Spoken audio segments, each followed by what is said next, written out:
Hello YouTube.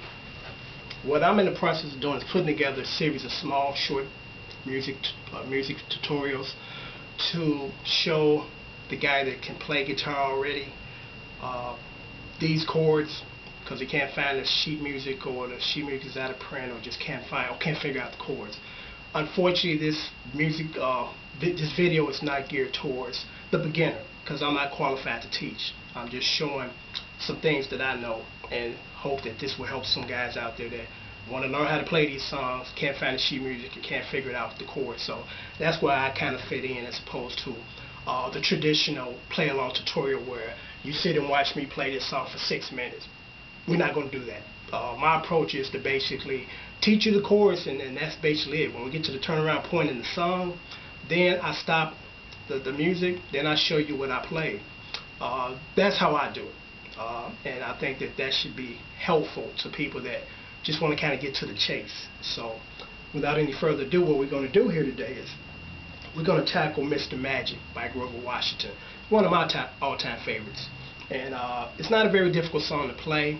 And what I'm going to be doing is kind of switching in between the chords and the signature guitar riff part, because when you hit a part, the guitar part, you know what it is. You know, it's one of those songs where when you hear that riff, oh, I know what that is. So in between doing that, I'm going to play the structure or the foundation, which is the chords. So I hope this is going to be helpful to some people out there, and for the people that, you know, think about trying to play guitar, maybe it's a challenge to you to kind of look at this and see, trying to figure out what I'm doing. Because unfortunately, I'm not going to go into my finger. It's here on the 5th fret because, again, it's kind of geared towards the, I guess, the intermediate guitar player that already kind of know how to play, have a familiar with chord progressions and chord charts.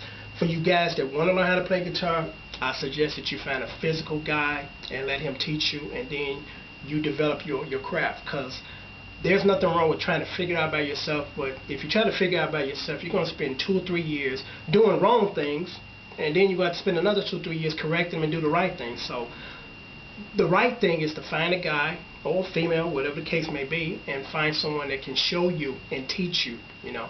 And I recommend this book, you know, for people that want to kind of really do a lot of rhythm, because I'm more or less a rhythm guitar player. I do a little lead, but my heart is kind of in the rhythm, in the funk, you know.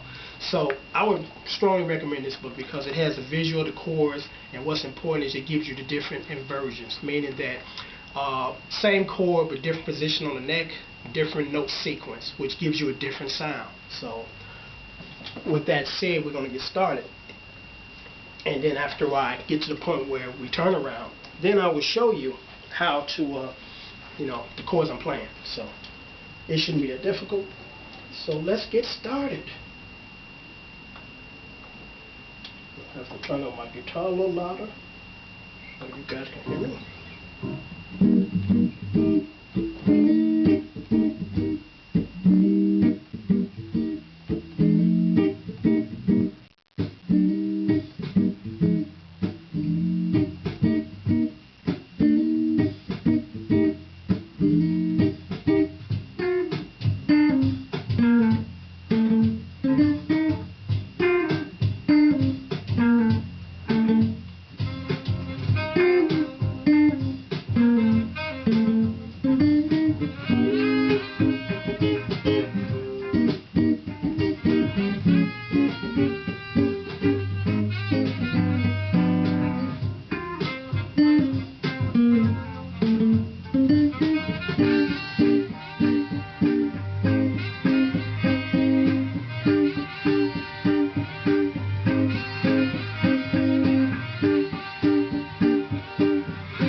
that's why I stopped. That's the turnaround point, because anything after that is basically the same thing, just repeating itself. So there's no need for me to play that additional part. Now it's just basically the time for me just to show you the chords I use.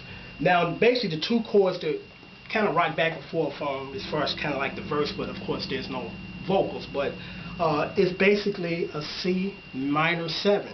Oops, I'm sorry. Yep.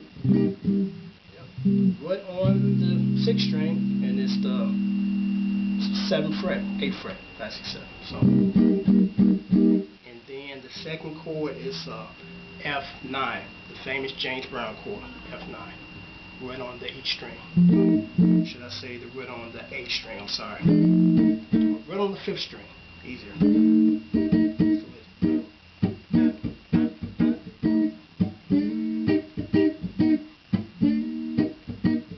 then of course the signature. Strings, and he's doing a pull-off. That's why it sounds kind of different. When I first started to try to learn, I was like, what is he doing? Because I'm not hearing a lot of picking, but I'm hearing notes. So he's doing a pull-off. So that's the first part. The second part is that right there is a G sharp minor 7. And this is a D sharp 7.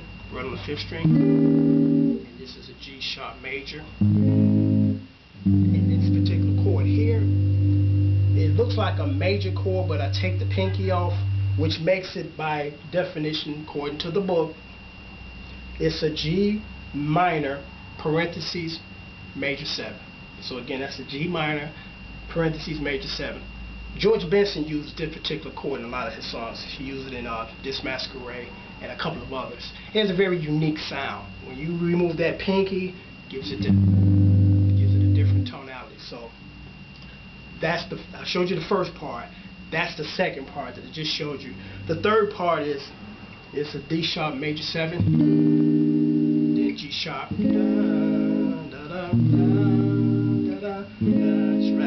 rock back forward, D sharp major 7, G sharp, and then that emphasis or the accent is a G sus suspended fourth. Getting back to that. So again, it changes.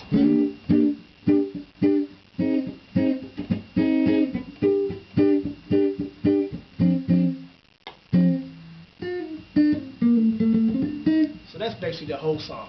So that's basically the whole song. And I try to condense it. Like I said, I'm not going to sit here and play a 5-minute part for you as far as a cover, because the purpose of my videos is to show you quickly just the chords, you know, the structure of the song and the chords, and be out. So on that note, we're done for this time, and thank you for viewing my video, and I hope you subscribe. Take care. Thank you.